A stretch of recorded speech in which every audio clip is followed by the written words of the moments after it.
தேவனா இருக்கலாம், நான் பல்லனா இருக்கலாம், பறையனா இருக்கலாம், நான் கோடாரா இருக்கலாம், நாடாரா இருக்கலாம். எனக்கு அந்த வரலாறு இந்த வரலாறு எந்த வரலாறு இருக்கலாம். அடிச்சு விரட்டும் போது ஒருத்தர் மாட்டான். அனுதினமும் மக்களை பற்றி சிந்திக்கிற என்ன செந்தமிழர் சீமான் தலைவனா? சென்னையில 3 தொகுதியில துறைமுகத்துல உதயநிதி நிக்கிறாருக்காக இப்பவே ஆரம்பிச்சார் சேர்ப்பவர். அங்க இருக்கக்கூடிய வட இந்தியர்கள் ஹிந்தியிலேயே பேசி வாக்கு கேட்கிறது. நம்பாதீங்க, நம்மளையே அந்த நிலைமைக்கு கொண்டு வந்துருவான்.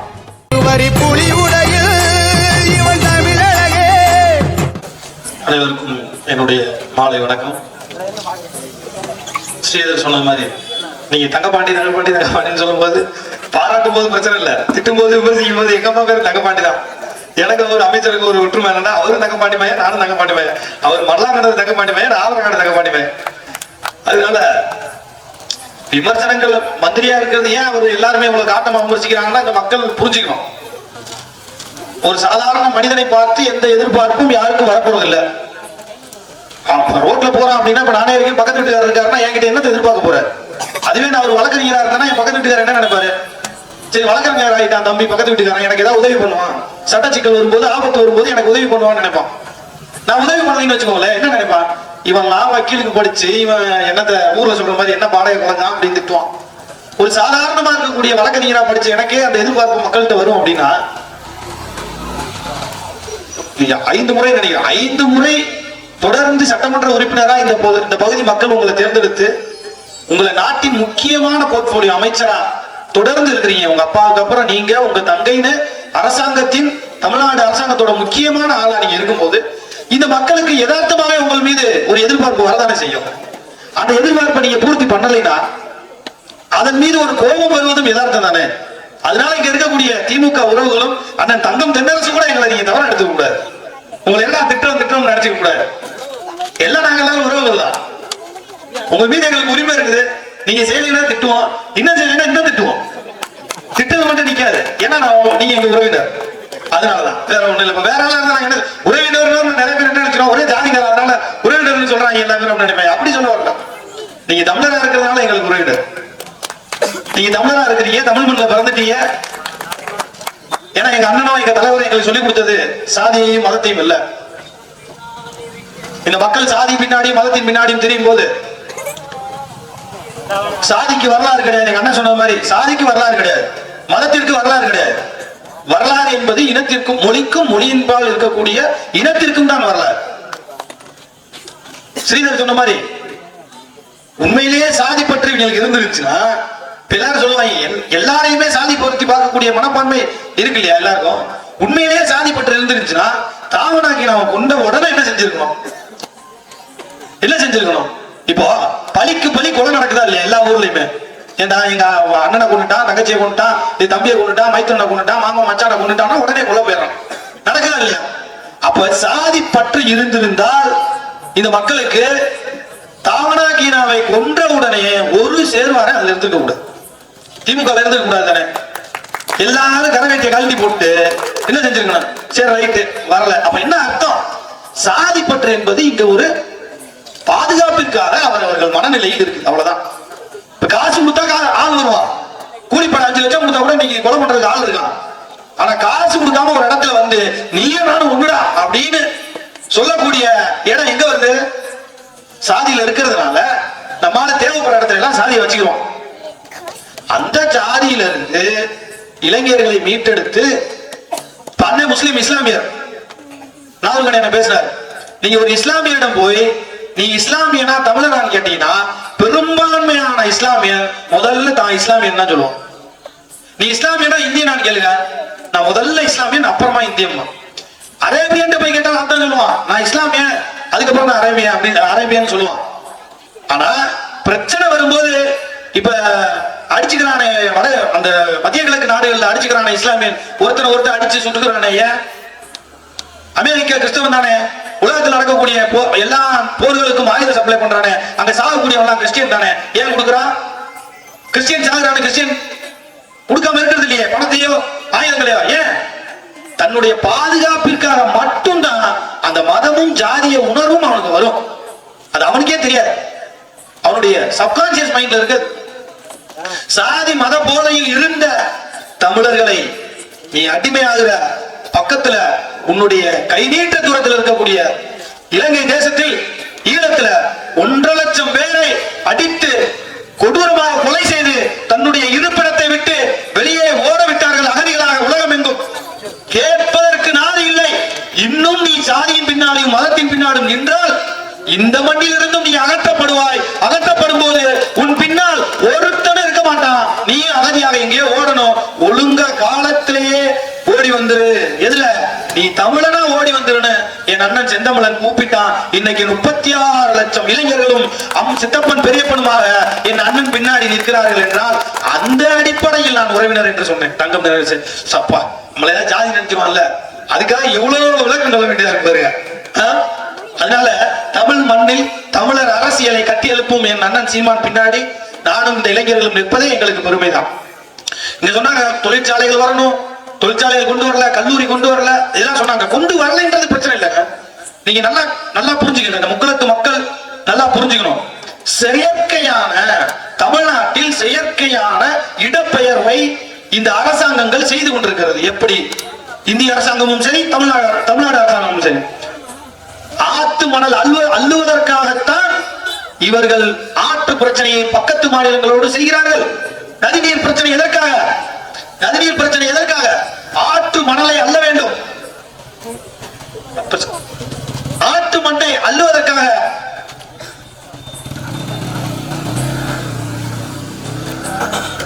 நதிநீர் பிரச்சனையில் அனைத்திற்கும் பின்னாடியும் அந்த ஆற்று மணலை கொள்ளையடிப்பதுதான் காரணம். நல்லா யோசிச்சு பாருங்க. 50 வருஷத்துக்கு முன்னாடி 40 வருஷத்துக்கு முன்னாடி ஒவ்வொரு பகுதியில விவசாயம் நடந்துச்சு. தண்ணி இருந்தால் விவசாயம் செய்வான். விவசாயம் செஞ்சா அந்த ஊர்லயே அவன் இருப்பான், விவசாயம் பண்ணுவான். ஒண்ணும் செய்ய முடியாது. பன்னாட்டு நிறுவனங்களுக்கு நிலம் தேவைப்படுகிறது. உலகத்தில் இவ்வளவு பெரிய சமநிலையான நிலப்பரப்பு எந்த நாட்டுல இருக்கு? உங்களுக்கு நிலத்தடி நீர் மண்ணு ஆட்கள் மனிதர்கள் எந்த ஊர்லயுமே கிடையாது, எந்த நாட்டிலையும் கிடையாது. இவ்வளவு தூரத்திற்கு ஏன் இன்னைக்கு சொல்றான் தமிழ்நாடு இண்டஸ்ட்ரியல் ஸ்டேட்னு? இன்னைக்கு இல்ல. ஐயா மணியரசன் சொல்லுவார், 5000 ஆண்டுகளாக கீழடியை தோண்டும்போது என்ன கிடைச்சிச்சு? அது தமிழர்களுடைய தொழிற்சாலைன்னு சொல்றான்.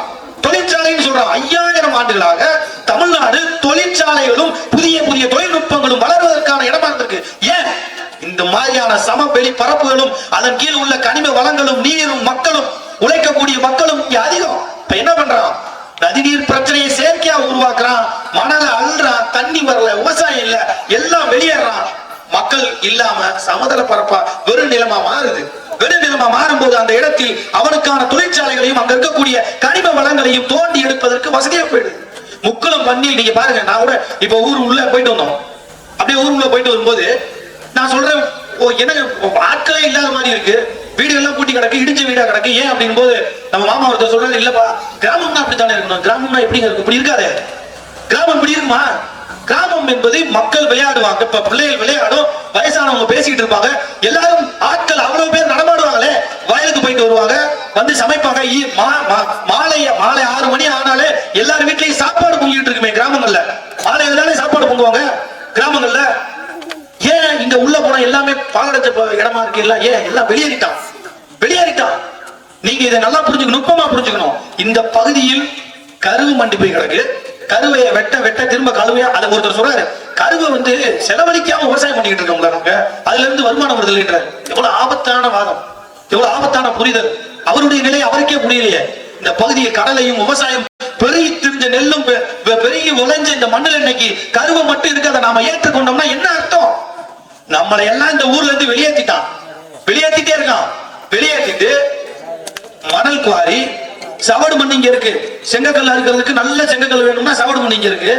நீ மக்கள் இங்க இருந்து தண்ணிக்கான தண்ணி இங்க வந்துச்சுன்னா விவசாயம் பண்ணுவா. இந்த இடத்துல இருந்து வெளியேற மாட்டேன், மண்ணத முடியாது. தண்ணி வந்துச்சுன்னா விவசாயம் பண்ணுவா. இந்த ஊரை விட்டு நீ வெளியே போக மாட்டேன், இந்த இடத்துலயே இருப்பா. அவனால மண்ணுக்கு கீழே இருக்கிற குவாரிய உடைச்சு மண்ணை கல்லல முடியாது. அப்ப இது எல்லாத்தையும் செய்யணும்னா நீ என்ன செய்யணும்? உன்னை இந்த மண்ணில் இருக்க விடக்கூடாது. உன்னை இங்க இருந்து இடம்பெயர்ந்து வேற ஒரு இடத்துக்கு எடுத்துட்டு போகணும். அந்த செயற்கையான இடப்பெயர்வை இந்த அரசாங்கங்கள் செய்யுது. இது தெரியாம நம்ம அன்னைக்கு தங்கம் திணறச்சு காலேஜ் கொண்டு வர மாட்டாரு. தொழிற்சாலை ஒண்ணும் கவலைப்படாங்க, தொழிற்சாலை வந்துடும். ராம்கி வந்துச்சுல, அது மாதிரி இந்த பகுதி இன்னும் ஒரு 10-20 வருஷத்துல தொழிற்சாலை கட்டுவதற்கு மட்டும்தான் ஏற்புடைய பகுதியா இருக்கும். தொழிற்சாலை வந்துடும். நம்ம என்ன செய்வோம்? நம்ம இந்த தொழிற்சாலையில வேலை செய்வோம். அதோட நெய்வேலியில பாருங்க, நெய்வேலியில எல்லாம் வேலை செய்வான், தொழிற்சாலை தானே, உள்ளூர்காரன் எல்லாம் வேலை செய்யறான். நோய் நொடி எல்லாம் வரும், வாங்குற சம்பளத்தை கொண்டு போய் ஹாஸ்பிட்டலுக்கு கொடுப்பான். ஹாஸ்பிட்டல் வச்சிருக்கிறது அண்ணன் மாதிரி மந்திரி மாதிரி தான் இருப்பான். தொழிற்சாலை வந்துடும். இப்பயும் தொழிற்சாலை இருக்கு ராம்கி, அப்படியே தொழிற்சாலை வேணும், தொழிற்சாலை கொண்டு வர மாட்டோம்னு சொல்றோம். தொழிற்சாலைகள் நம்முடைய வளர்ச்சிக்காக இருந்தால் நாம் ஆதரிக்கணும். அதான் எங்க அண்ணன் சொல்றான், இந்த உலகத்திலேயே தொழிற்சாலை நானும் கொண்டு வரேன், இந்த மண்ணுல என்ன விளையுதோ, என்ன தொழில் செய்ய முடியுமோ, அந்த மக்கள் எந்த தொழிலுக்கு அவர்கள் வாழ்வியல்ல இருக்குதோ அது சார்ந்த மண் சார்ந்த தொழிற்சாலைகளை நான் கொண்டு வரேன். அப்ப என்ன செய்ய முடியும்? நாம் இந்த தொழிற்சாலையில் வேலை செய்தாலும் நாம் இங்க விளையக்கூடிய நெல்லுக்கோ கரும்புக்கோ வாழைக்கோ எந்த பிரச்சனையும் வராது. அங்க நான் விளைவிப்பேன், விவசாயியா இருப்பான், தொழிற்சாலை நடக்கும், நான் இங்க உற்பத்தியாக நான் சாப்பிடுவேன், எனக்கு எந்த நோயும் வராது, என்னுடைய வாழ்வியலிலேயே நான் வாழ்ந்துட்டு இருப்பேன். இதை யார் சொல்றா? என்ன சின்ன பிள்ளை சீமான். உடனே இவனுக்கு வரலாறும் தெரியாது, பண்பாடும் தெரியாது, பழமைனா என்னன்னு தெரியாது, பண்பாடுனா என்னன்னு தெரியாது, பழமைக்கு கூட்டிட்டு போறாரு. இவர் ராஜராஜ சோழனை பற்றி பேசுகிறார், மருதுபாண்டியர்களை பற்றி பேசுகிறார். இவர் நம்மள கடந்த காலத்துக்கு கூட்டி போறார். அவர் நம்மள மாட்டு வண்டியில யாரா சொன்னா ராஜராஜ சோழனின் ஆட்சியை கொண்டு வருவோம் என்றால் அண்ணன் செந்த சீமான் குதிரை வண்டியில ஏறி குதிரையிலேயே ஊர் உள்ள சுத்தி ஆட்சி நடத்துவார்னு இல்ல. ராஜராஜ சோழன் ஆட்சியில ஒரு அரசாங்கம் மக்களை எப்படி மதிச்சுச்சோ அப்படி நாங்க மதிப்போம், மக்களுக்கு எப்படி வாழ்வாதாரங்களை கொடுத்துச்சோ அப்படி நாங்க கொடுப்போம். இந்த மண்ணையும் மக்களையும் நேசித்து ஒரு ஆட்சி நடத்தினார் இல்லையா, அந்த ஆட்சியினுடைய தன்மையை நாங்க இன்னைக்கு கொண்டு வரணும்னு சொல்றோம். அதை புரியாத இந்த முட்டாப்பில் இவர் ராஜராஜ சோழன் ஆட்சி காலத்தை கூட்டு போறாரு, நம்ம மாட்டு வண்டி இழுக்க போறாரு, மாடுகளோட பேசுறாரு, மாடுகளின் மாநாடு நடத்துறார். இவர் மனுஷனா? இவருக்கு அஞ்சறிவு வந்துருச்சு. உனக்கு தாண்டா அஞ்சறிவு, மாடுகளோட எல்லாம் போய் மனுஷன் பேசலாமா? இந்த புரிதலே வன்மம் நிறைந்தது இல்லையா? இந்த புரிதலே வன்மம் நிறைந்ததா இல்லையா? மாடு என்ன உனக்கு அவ்வளவு கேவலமா போச்சு? அவனுக்கு மாடுகளிடம் பேசணும்னா அப்ப நீ மாடை கேவலமா நினைக்கிறியா? அந்த மாநாடு எதற்காக நடந்தது? மேய்ச்சல் நிலங்களுக்காக நடந்தது. உன்னுடைய அரசாங்கத்தின் கொள்கை முடிவுகளில் ஒன்று என்னது? மேய்ச்சல் நிலங்களை பாதுகாப்பது என்பது உலக நாடுகள் முழுவதும் உள்ள அரசாங்கங்களின் கொள்கை முடிவுகளில் ஒன்று. உன்னுடைய அரசாங்கம், தமிழ்நாடு அரசாங்கம், இந்திய அரசாங்கத்திலும் இருக்கு. இது விவசாயிகளுக்காக, கால்நடைகளை நம்பி வாழக்கூடிய விவசாயிகளுக்காக அந்த கால்நடைகளுக்கான மேய்ச்சல் நிலங்களை பாதுகாத்து கொடுப்பது என்பது அதை மேய்க்கக்கூடிய விவசாயிகளின் வாழ்வாதார பிரச்சனை, அவர்களுடைய உரிமை பிரச்சனை. அதை கையில் எடுத்து பேசினா மாடுகளை எல்லாம் போய் மாநாடு நடத்துறது, மாடுகளை எல்லாம் போய் பேசுற. பால் குடிக்கும் போது தெரியல உனக்கு தெரியாது. ஏன் நீ மடுவுல இருந்து வர பால் குடிக்கலையே, நீ மெஷின்ல இருந்து வர பாலையே குடிச்சிட்டு இருக்க, உனக்கு எப்படி தெரியும் மாடுகளோட அருமை? எங்க அண்ணன் செந்தமிழ சீமா காட்டுல இருந்து விவசாய கூலி வீட்டுல இருந்து பிறந்து சென்னைக்கு நகரத்துக்கு போனான். அவனுக்கு மாடையை பத்தி தெரியும், மக்களை பத்தி தெரியும், இயற்கை வளங்களை பத்தி தெரியும். உனக்கு எப்படி தெரியும்? கிண்டல் பண்ணுவதற்கு, கேலி பண்ணுவதை தவிர உனக்கு என்ன தெரியும்? அவதூறு பேசுவதை விட உனக்கு வேற என்ன தெரியும்? இன்னைக்கு கோவப்படுற எங்களை பார்த்து திமுக பத்தி பேசிட்டானா கோவப்படுற. நாங்க கோவப்பட்ட என்ன ஆகும் தெரியுமா? உனக்கு என்ன ஆகும் தெரியுமா? சீமானந்தனை அவதூறு பேசுவதை விட நாங்கள் உங்கள் தலைவரை அவதூறு பேசுறோமா? நீங்கள் பேசும் அவதூறுகளுக்கு எங்களுடைய உண்மையான குணத்தை காட்டினால் ஒரு யூடியூப் சேனல் நடத்த முடியாது. மதுரையில் நடத்த முடியுமா? சென்னையில் நடத்த முடியுமா? எங்க நடத்த முடியும்? ஆவரங்காடு கார்த்திக் ராஜான்னு பேர் என் பெருமைக்காக நான் போட்டுக்கல. என் ஊர்ல தூக்குன அருவாலையும் கத்தியும் நான் எடுக்கூடாது. நான் படிக்கிறேன், நான் வழக்கறிஞர், நான் PhD பண்றேன். என்னுடைய ஊரின் பேர் பின்னால் வெறும் வெட்டுவான் குத்துவான்றதை தவிர்த்து படிப்பான்றதை காட்டுறதுக்காக என் பேருக்கு நான் என் ஊரை போறேன். எனக்கு அருவாலை தூக்குறதுக்கும் பாலை தூக்குறதுக்கும் ரொம்ப நேரம் ஆகாது. அது எங்க அண்ணன் சொல்லல. அந்த குணம் எனக்குள்ள இருக்குன்னா அது வெளிக்கொண்டா வச்சிருக்க வேண்டியது ஓ பொறுப்பு. நான் பேசுறதை கேட்டுட்டு நீயும் பேசு. கோவப்படுற ஏன்னா உன் மணலாகிறவன மேல உனக்கு கோவம் வரல, உன் மலையை விட்டவன் மேல உனக்கு கோவம் வரல, ஏன் மேல கோவம் வருது? ஏன்டா மலையை விடுறான், ஏன் மண்ணல்றான், ஏன்டா மலையை வெட்டான்னு கேட்ட ஏன் மேல என்ன கோவம் உனக்கு? ஏன் கோவம் வருது? உன் சித்தப்பன் பெரியப்படாம ஏன்னா மஞ்ச குளிக்கிறான், வேற ஆள்ல உன்னை மஞ்ச குளிக்கிறான், அதை சொல்ல வந்தா ஏன் கோவம் வருது உனக்கு? ஏன் கோவம் வருது? உன் வரலாறு கொண்டு இருக்கா? கீழடி தோண்டி கீழடி என்னுடைய வரலாறு நான் பேசிக்கிட்டு இருக்கேன். அவன் என்ன பேசுறான்? திராவிட நாகரிகம் சொல்லிட்டு இருக்கான். தமிழெல்லாம் வந்தேறின்னு சொல்றான். இந்த நாட்டில் இருக்கக்கூடிய தமிழை வந்தேறின்றான் ஒருத்தன். விவசாயம் போச்சு, நீ விளை வைக்கிற பொருளுக்கு ஒன்னால விளை வைக்க முடியுமா? நீ கடலை உற்பத்தி பண்ணு, நெல்லை உற்பத்தி பண்ணு, ஒன்னால விளை நிர்ணயம் செய்ய முடியுமா? அதை கேட்டு கோவப்படுறா. கோவத்தை கொண்டு போய் எங்களை பார்த்து கோவப்படுற. அதிகாரத்தின் மீது அண்ணன் என்ன தெரியுமா சொல்லி எங்களை வழிநடத்துறான்? உன்னுடைய கோபம் என்பது ஆட்சி அதிகாரத்தின் மீது இருக்கணும். மக்களை கொள்ளையடிக்கிற, மக்களை சுரண்ட ஆட்சி அதிகாரத்தின் மீதும் அந்த அதிகார வர்க்கத்தின் மீது உன்னுடைய கோபம் இருக்கணும். நம்ம சொந்தக்காரன் மீது, என் அக்கா தங்கச்சியின் மீது, என் சித்தப்பை பெரியப்பின் மீது கோபம் வரக்கூடாது. மக்களை முட்டாளர்கள் திட்டாதைக்கிறாங்க. என்ன அவன் தலைவனா? ஓர் தலைவனா? அனுதினமும் மக்களை பற்றி சிந்திக்கிற என் அண்ணன் செந்தமிழன் சீமான் தலைவனா? அனுதினமும் எவ்வளவு கமிஷன் வரும்? நீங்க பத்திரப்பதிவுத்துறை மந்திரியா? நீங்க மாசம் எங்களுக்கு எவ்வளவு கொடுப்பீங்க? நீங்க கனிம வளத்தை உங்களுக்கு நான் கொடுத்துறேன். நீங்க கரெக்டா பார்த்து எனக்கு மாசம் இத்தனை கோடி கொடுத்துறோம். நீங்க நீர்வளத்துறை வச்சுங்க துறைமுருகன், நீங்க எனக்கு நீங்க எவ்வளவு கொடுப்பீங்க? நீங்க சீனியரா இருந்தா கூட நான் ஜூனியர் கொடுத்துருவேன். கரெக்டா வந்துரும்ல உங்க கமிஷன். நீ தலைவனா? எங்க அண்ணன் பக்கத்துல உட்கார்ந்து வச்சுங்க, நைட்டு ஃபுல்லா தூங்க மாட்டேன் சீமான. என்னடா அந்த மலையை வெட்டேன், மண்ணை கூடையா, அடுத்த வாரம் கடல் மாநாடு நடத்தும்டா, அடுத்த வாரம் மலையை வெட்டேன், அதுக்கு போய் போராடணும்டா, போராட்டம் இதை வெட்டான் அதை வெட்டான், மக்களுக்கு இதை செய்யலாம் அதை செய்யலாம் அப்படின்னு அடுத்து நம்ம சிந்திக்கிற என் அண்ணன் செந்தமிழன் சீமான் தலைவரா? ஏன் வீரம் நிறைந்த மண்ணில் என்னுடைய உரிமையை பிடுங்கி அடுத்தவனுக்கு அடிமையாக வாழ்வதை விட செத்து சாவு மடிவதை மேலே என்று சொன்ன என் தலைவன் பிரபாகரன் செந்தமிழன் சீமான். உங்களை மாதிரி நேரத்துக்கு ஒரு பேச்சு, பொம்பளை பின்னாடி சுத்தி, நான் பொம்பளை கேவலமா சொல்லல, பொம்பளைய மோகப்பொருளை மட்டுமே பார்த்து சுத்தின ஆண்களை தான் திட்டுறேன், பெண்களை திட்டல. பெண்கள் பின்னாடி சுற்றி, பணத்தின் பின்னாடி சுற்றி, வரலாற்று திருவு செய்த கூட்டத்தின் பின்னாடி வளர்ந்த உங்களுடைய தலைவர்களா சொல்லுங்க. எம்ஜிஆர் பின்னாடி போனேன், கலைஞர் பின்னாடி போனேன், பெரியார் பின்னாடி போனேன், ஈவேரா பின்னாடி போனேன், அண்ணா பின்னாடி போனேன். அண்ணா, கலைஞர், பெரியார் எல்லாரும் என்ன சொல்லி நீங்க வந்தீங்க? இந்த நாட்டுக்கு அதிகாரத்தில் என்ன சொல்லி வந்தீங்க? தமிழ்நாடு தமிழருக்கே, தமிழ்நாடு தமிழ் மொழி மீட்சி, தமிழ் மன்னர்களின் வரலாறுன்னு சொல்லி வந்தீங்க. இந்த 60 ஆண்டுகள் நீங்க என்ன பண்ணிட்டீங்க? எங்களுடைய ஒரு அடையாளம் கிடையாது. ஒரு அடையாளத்தை கூட, தமிழருடைய அடையாளத்தை நீங்கள் பாதுகாக்கவும் இல்லை, பராமரிக்கவும் இல்லை, அதை மக்களிடம் கொண்டு சேர்க்கவும் இல்லை. அதுக்கு பிறகு என்ன செஞ்சிட்டீங்க? என்னுடைய வரலாற்றை ஃபுல்லா திராவிட நாகரிகம். டெல்லியில இருந்து வர்றான், கேட்டாம இந்திய நாகரிகம்ன்றான். நீ என்னடா திராவிட நாகரிகம்ன்ற? இப்ப நாங்க யாரு? எங்க இருந்து வந்தோம்? இப்ப எங்களுக்கு நாகரிகம் இல்லையா? ஆனா என்ன பண்ற? தமிழ் மொழி 5000 வருஷத்துக்கு மூத்த மொழி. நான் சொல்லுவான், இந்த திராவிட கூட்டம் சொல்லுவான், டெல்லியில இருக்கவங்க சொல்லுவான். பெருமைப்படுற எல்லா இடங்களிலும் தமிழை பயன்படுத்தக்கூடிய தற்கொலை நாய்கள் இழிவுபடுத்துற எல்லா இடத்திலையும் நம்ம சொல்லுவோம்.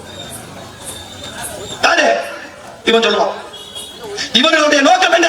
தேர்தலில் ஜெயிப்பது மட்டும்தான் இவர்களுடைய நோக்கம். தேர்தலில் ஜெயிக்கிறத தவிர இவர்களுக்கு ஏதாவது நோக்கம் இருக்கா? இவர்களுக்கு ஏதாவது நோக்கம் இருக்கா? லட்சியம் இருக்கா? இப்ப புதுசா ஒரு கட்சி வந்து உண்மையிலே கிராமங்கள்ல போய் தாவேக்கா பத்தி, விஜய் பத்தி பேசக்கூடாது. ஏன் பேச கூடாதுன்னா, ஆல்ரெடி அவனை பத்தி தெரியல, நம்மளா பேசி அவங்க கூட போய் கொடுக்குது. மக்கள் அவ்வளவு அதுதான் இல்ல மேல. ஆனா நம்மளா பேசி யாரையும் பேசுறாங்க, யாரு விஜய் அவரையா பேசுறாங்க அப்படி இவங்களுக்கே நம்மள விஜய் பாடம் எடுத்துக்கூடாது. இருந்தாலும் அந்த விஜய் பேரை விட்டுட்டு சொல்லுவோம். சினிமாவில் இருந்து சினிமா நடிகராக சினிமாவில் இருந்து கிடைக்கக்கூடிய புகழை மட்டும் வைத்து நம்பி கட்சி தொடங்கி நான் ஆட்சிக்கு வருவேன் என்று சொல்லும்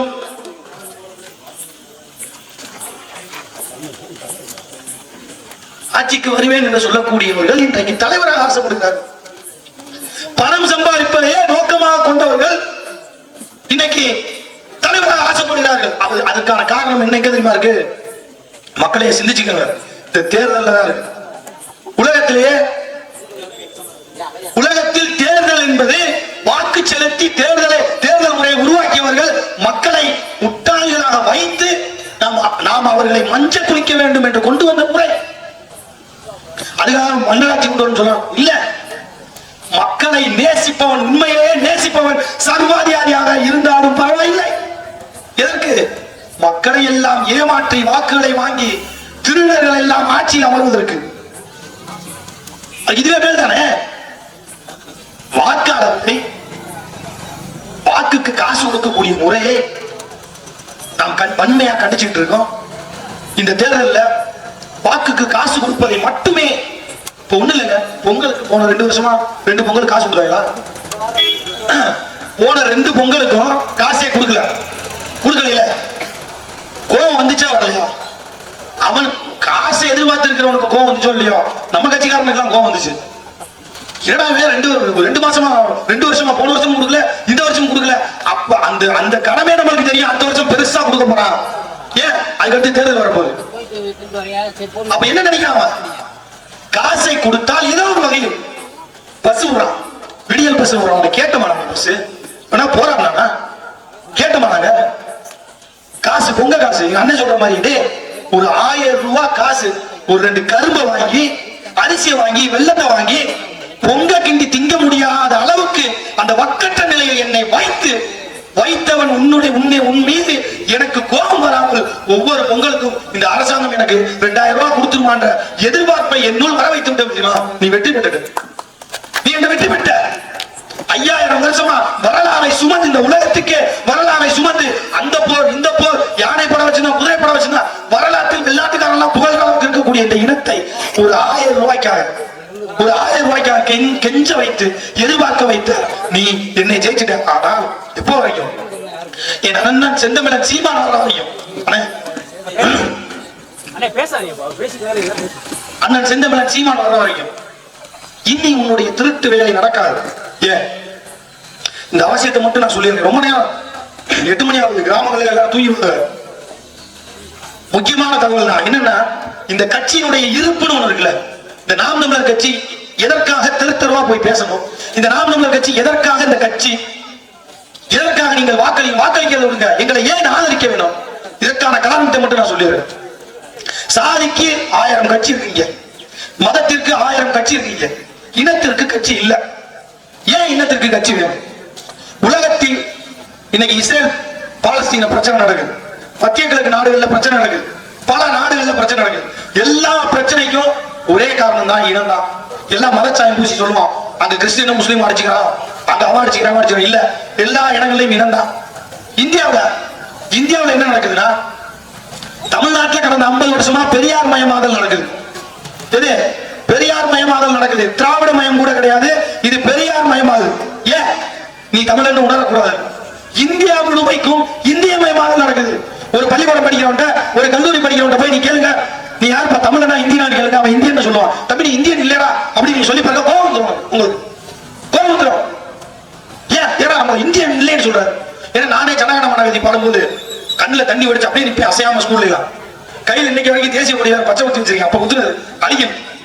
இந்தியானா அப்படியே ஐயா பசுமன் முத்துராமலிங்க தேவர் வேற, என்ன சுபாஷ் சந்திர போஸ் இவங்க எல்லாம் நமக்குள்ள ஒரு மண்டைக்குள்ள ஒரு இதை உருவாக்கி இந்தியா இந்தியா இந்தியா இந்தியா இந்தியான்னு ஒரு மாதிரி ஒரு பெரியவே உண்டு விட்டாங்க. ஆனா உலகத்தில் இன்று நடக்கக்கூடிய பிரச்சனைகள் அனைத்துக்கும் அடிப்படை இனம்தான். உன்னுடைய இனத்திற்கு பிரச்சனை வரும்போது கேள்வி கேட்பதற்கோ உன் பின்னாடி நிற்பதற்கோ யாரும் இல்லை என்றால் நீ அகசிதான். அதை உணர்ந்த தருணம் 2009 ஈழத்தில் அடிச்சு நம்மளை விரட்டும் போது இங்க இருக்கிற இந்தியனும் நம்மளை காப்பாது, இங்க இருக்கிற திராவிடனும் நம்மளை காப்பாது. இந்தியாவுல 2 உதாரணம் உங்களுக்கு இருக்கு. பங்களாதேஷ்ல, ஏன்னா தமிழ்நாடு மாநில அரசாங்கம் என்ன செய்ய முடியும் அப்படின்னு கேட்கிறவனுக்காக சொல்றேன். பங்களாதேஷ் பிரச்சனை நடக்கும்போது மேற்கு வந்தாலும் வங்காளி தான்.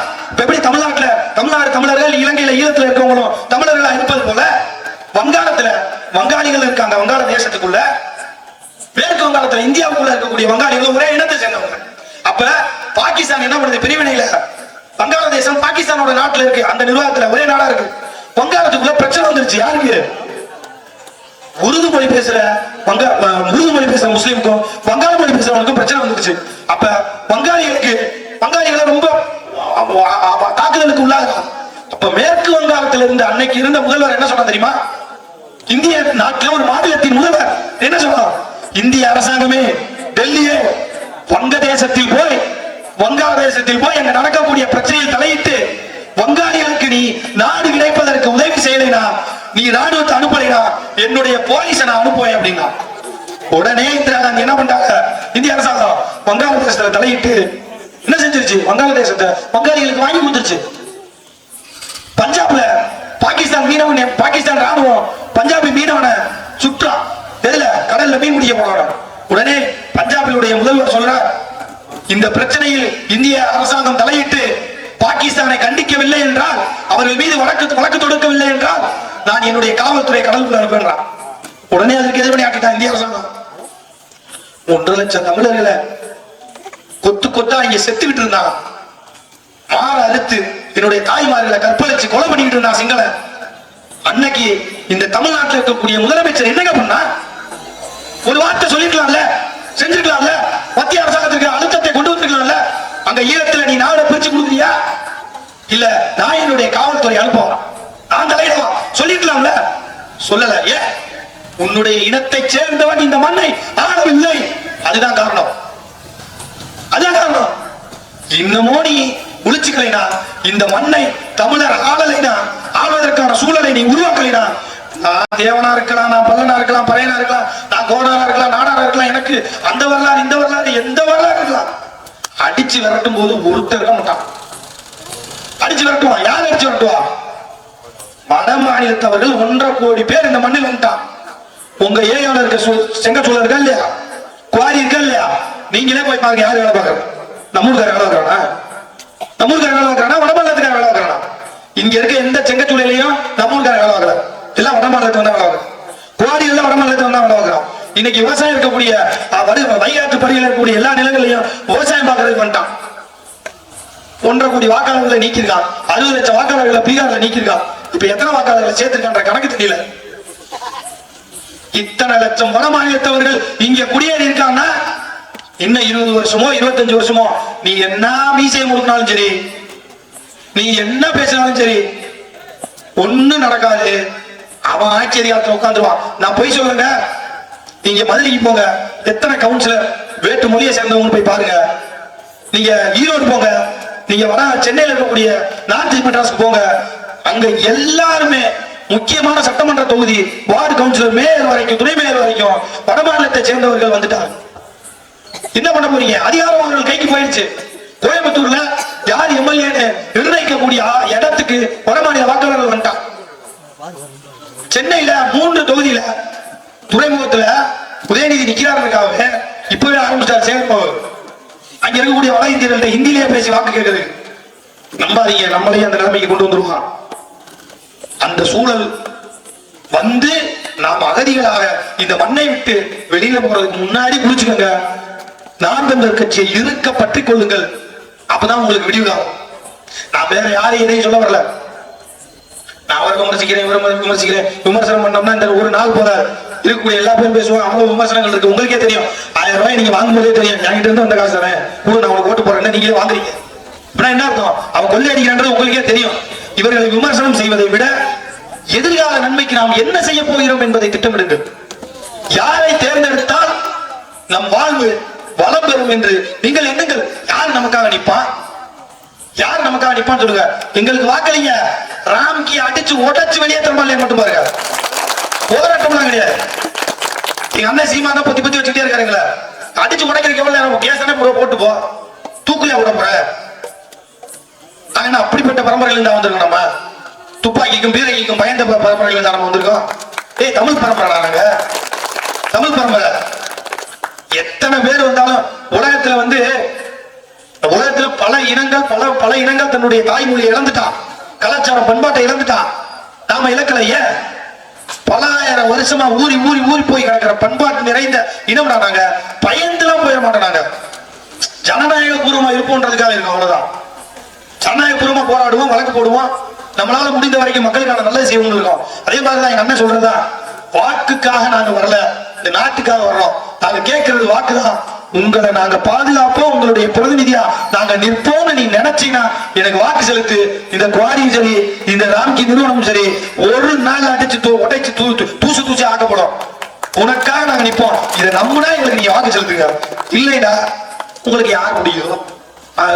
நண்பர் சொன்ன மாதிரி தூக்குச்சட்டி தான் வேணும், எனக்கு பெட்ரோல் லைட் தான் வேணும்ன்ற மாதிரி, எனக்கு தூக்குச்சட்டி தான் வேணும்னா தாராளமா போடுங்க.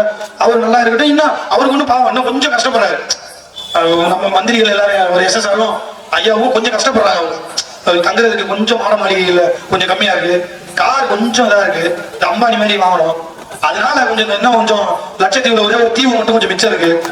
யூரோப்ல ஒரு தீவு ஒன்று வாங்கணும். அதுக்கெல்லாம் கொஞ்சம் காசு இதெல்லாம் தேவைப்படுது. அதனால கொஞ்சம் தடவை வாக்கு செலுத்துங்க, அவர் வாங்கிடுவார். அவருக்கு வாக்கு செலுத்துனீங்கன்னா உங்களை பாதுகாக்கணும்னா எங்களுக்கு வாக்கு செலுத்துங்க. எந்த சூழ்நிலையிலையும் நானோ நாம் தமிழர் கட்சியோ எந்த சூழ்நிலையிலையும் உங்களுக்காக இந்த பகுதி மக்களுக்காக நிற்போம். வேற என்ன எல்லாம் சொல்லிட்டு நினைக்கிறேன். திரும்ப ஒரு தடவை இந்த ஊருக்கு வருவோம்.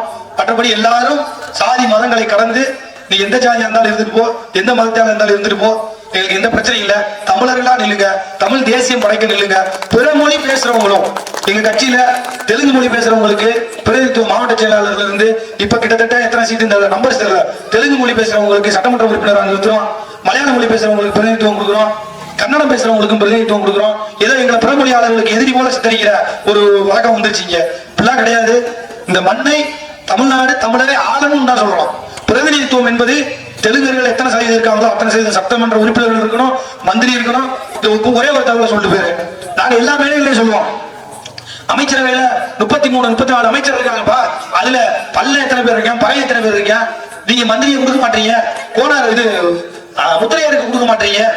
ஆனா பிற மொழி பேசுற தெலுங்கு மொழி பேசுறவங்களுக்கு 7 மந்திரியை கொடுத்துருக்கீங்கன்னு சொல்றோம். உடனே இவங்க என்ன சொல்லுவாங்கன்னா, பாருங்க தெலுங்கு மொழி பேசுறவங்களை எதிர்க்கிறாங்க, தெலுங்கு மொழி பேசுறவங்களை எதிர்க்கிறாங்கன்றா. அப்படிலாம் கிடையாது. நாங்கள் கேட்பது என்னுடைய உடன் பிறந்த என் ரத்த சொந்தமான பல்லனுக்கும் பறையனுக்கும் கேட்கிறவங்க ஒழிய ஏன் தெலுங்குக்கு கொடுத்தேன்னு கேட்கல. தெலுங்கு கொடு, எத்தனை சதவீதம் இருக்கானோ அத்தனை மந்திரியை கொடு. நீ பாட்டு எல்லாத்தையும் கொண்டு போய் அவனுக்கு கொடுத்துட்டீங்கன்னா அதை தான் நாங்க கேட்கிறோம். மற்றபடி தெலுங்கர்களுக்கு நாங்க தெலுங்குல இந்த ஊரை விட்டு விரட்டிக்குவோம், பிறமொழி வடமாநிலத்தவர்களை விரட்டிக்குவோம் அப்படிலாம் கேட்கல. நேற்று எங்களுடைய கட்சியின் பொதுக்குழு கூடி இருக்கு, தீர்மானம் நிறைவேற்று. என்ன நிறைவேற்றிருக்கோம்? நீ எத்தனை லட்சம் பேர் வேணாலும் வா, எந்த மாநிலத்தில் இருந்தாலும் வா, எந்த நாட்டில இருந்து வேணாலும் வா, இந்த ஊர்ல வந்து வேலை செய். ஆனா யார் வர்றா, எந்த ஊர்ல இருந்து வர்ற, அவன் பேர் என்ன, அவன் ஊர் என்ன, அவன் விலாசம் என்னன்னு அவனுக்கு நீ இந்த தமிழ்நாட்டுக்குள்ள வரியா, ஆந்திரா இதுல பீகார்ல இருந்து வரியா, 6 மாசம் உனக்கு பெர்மிட், எந்த வேலைக்கு வரையா அந்த வேலையை பாரு. 6 மாசம் முடிஞ்சோன்னா வெளில போய் உன் ஊருக்கு இன்னர் லைன் பெர்மிட் அதுக்கு பேரு. இந்தியாவில ஏற்கனவே வடகிழக்கு மாநிலங்கள் இருக்கு, அதை தமிழ்நாட்டுக்கு கொண்டு வான்னு நம்ம சொல்றோம். வட மாநிலத்தவர்கள் ஏதோ அவன் பாவம் வேலை கிடைக்கல வரோம். நம்ம சவுதி அரேபியாவுக்கு போறோம், நம்ம அரேபியாவில் நம்ம போய் கம்ப்யூட்டர் வேலை நம்ம அம்மாள் பாக்குறோம். அரபு கண்ட்ரீஸ்ல பல கண்ட்ரீஸ் நம்மளால போய் வேலை பார்க்கலாம். வேலை பார்க்கறதுன்றது உலகம் முழுவதும் நாளே இன்னைக்கு தாண்டா உனக்கு தொழில் வியாபாரம்லாம். நாங்க பல ஆயிரம் வருஷமா நீ எந்த நாட்டு கல்வெட்டை போய் தோண்டினாலும் அங்கே தமிழ் பேர் ஏதாவது ஒன்று இருக்கும், பாண்டியன் இருக்கும், சோழன் இருக்கும், ஏதாவது ஒன்று இருக்கும். எங்களுக்கு உலகம் சுற்றுவது என்பது ஒண்ணு எங்களுக்கு பழக்கப்பட்டது. அதனால யார் வேணாலும் வா. ஆனா இங்க வந்து ஏன் தலையில ஏறி மஞ்சள் குளிக்காத, ஏன் அதிகாரத்தை கை வைக்காத. அரேபியாவுக்கு போனான்னு சொன்னார் அண்ணன். அரபு கண்ட்ரீஸ்ல எவனாலும் நம்ம ஆள் போய் வேலை பார்க்கறானே, தொழில் பண்றானே, சொந்தமா நிலம் வாங்க முடியுமா? நம்மளால சொந்தமா நிலம் வாங்க முடியுமா? ஒரு கம்பெனி ஆரம்பிச்சான்னா அது அரேபியன் ஒருத்தர் நீ பார்ட்னரா சேர்த்துட்டு தான் நீ கம்பெனி ஆரம்பிக்க முடியும். நம்மளால போய் முதலாளியா இருக்கா எப்ப ஆரம்பிக்க முடியும்? அந்த ஊர்ல சும்மா படுத்து தூங்கிட்டு இருக்க ஒரு அரேபியனையாவது கூப்பிட்டு இந்த கம்பெனிக்கு ஷேர் ஹோல்டரா வச்சாதான், பார்ட்னரா சேர்த்தினாதான் என்ன பண்ண முடியும்? கம்பெனி ஆரம்பிக்க முடியும். அது மாதிரியான சட்டத்தை தான் நம்ம இங்க கேட்கிறோம். திருப்பி தோசை திருப்பி போட்டு மாதிரி தான் கேட்கல. உன்னையால சட்ட திட்டங்களுக்கு உட்பட்டு எவன் கொள்ளையடிச்சுட்டு போறான், எவன் திருடிட்டு போறான், எவன் கற்பழிச்சுட்டு போறானே தெரியலடா. வெளிமாநிலத்துக்கு வர்றவங்களுக்கு எல்லாம் ஒரு ரெஜிஸ்ட்ரி ரெடி பண்ணு, இன்னும் பெர்மிட் கொடுன்னு கேட்கிறோம். என் தலையில மஞ்சள் குடிக்க வைக்காதேன்னு கேட்கிறோம். அவ்வளவுதான், அவ்வளவுதான், வேற ஒண்ணு நம்ம கேட்கல. அதனால அந்த நிலைக்கு அவன் நாளைக்கு ஆட்சி அதிகாரத்தில் உட்கார்ந்து நம்மளை அடித்து விரட்டக்கூடிய சூழல் வந்தால் ஒரே ஒரு தவறு. ஆந்திராவில் 20 தமிழனை அடிச்சு கொண்டா கேட்கறதுக்கு நாதி கிடையாது, ஈழத்துல அடிச்சு கொண்டா கேட்கறதுக்கு நாதி கிடையாது. இன்னைக்கு ஆந்திரா காட்டுக்குள்ள அடிப்பானா? தமிழனை அடிக்க முடியுமா? தமிழ் அடிக்க முடியுமா? முடியாது. செந்தமிழன் சீமான ஒருத்தங்க இருக்கான், அவன் பின்னாடி லட்சக்கணக்கான தம்பிகள் இருக்கான். தமிழனை நீ அங்க அடிச்சா என்ன நடக்குன்னு தெரியாது. இது எல்லா மனநிலையும் உருவாயிடுச்சு. அந்த நிலைமையில தான் நம்மளை அடிச்சு நம்ம நாளைக்கு அகதிகளை எங்கேயும் போயிடக்கூடாது, நம்ம ஆட்சி அதிகாரத்தை வேற எவனும் கைப்பற்றிடக் கூடாதுன்ற எண்ணம் இருப்பவர்கள், எண்ணம் வந்து சேர்ந்தவர்கள் நாம் தமிழர் கட்சியின் எங்களையும் இறுக பற்றிக் கொள்ளுங்கள். கடைசி வாய்ப்பு உங்களுக்கு, பற்றிக் கொள்ளுங்கள் என்று கூறி வாய்ப்புக்கு நன்றி கூறி விடைபெறுகிறேன். நன்றி, வணக்கம். நாம் தமிழர். நன்றி.